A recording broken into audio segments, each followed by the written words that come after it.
Arthur Rutherford is a 60-year-old male who presents to our clinic today to seek treatment options for chronic hepatitis C infection.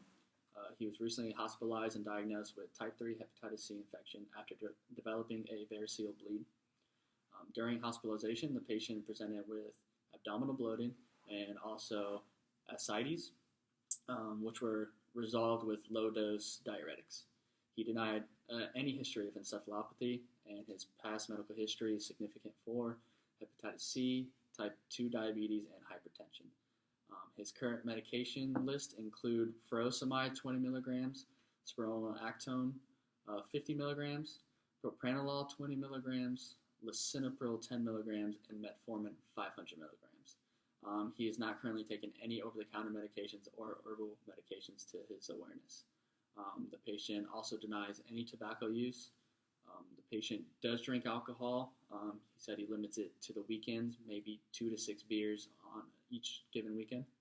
He also admits to prior IV drug abuse and marijuana use, but he claims that he has not used any of those since 1992. His family history is non-contributory, and his past surgical history includes inguinal hernia repair.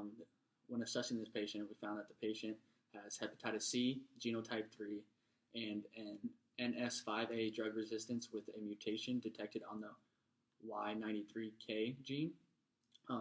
We found this is evident by an upper endoscopy procedure, which revealed large ligated varices, and a CT scan that revealed a nodular cirrhotic liver with traces of parahilar ascites. The labs revealed that he had an elevation of AST and ALT levels, and also he had a low white blood cell count. The patient requires direct-acting antivirals as well as medication and disease education. In addition, the patient has uncontrolled diabetes with current metformin dosage, and this is evident by the A1C that we took, and it was 9.5% when his goal should be an A1C of around 6.5% per the ADA guidelines.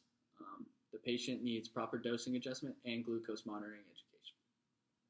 What we recommend for Mr. Rutherford is for the treatment of hepatitis C, we're going to initiate a combination drug called Epclusa, 400 by 100 milligrams by mouth once daily for 12 weeks.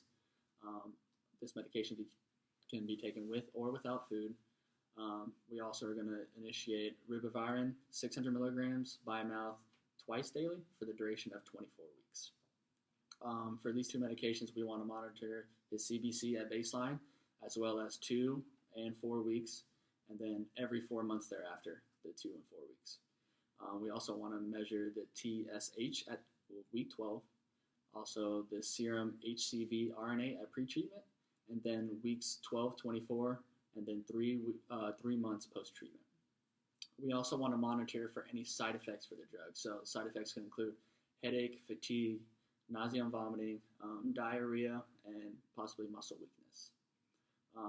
While taking these drugs, it's important to educate the patient that he or she should avoid unprotected intercourse, sharing toothbrushes or razors, donating blood, and that he should cover all bleeding wounds until infection is cleared.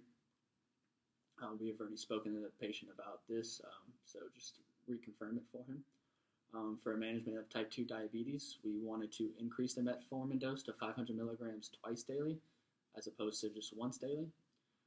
We also encourage the patient to self-monitor his blood glucose and his changes in weight. And we also counsel the patient on taking blood glucose readings and keeping a journal, and to look out for signs and symptoms of hypoglycemia. When it comes to follow-up, we want to make an appointment with the patient, and it should be scheduled in 2 weeks to assess his treatment efficacy on his 2 new medications.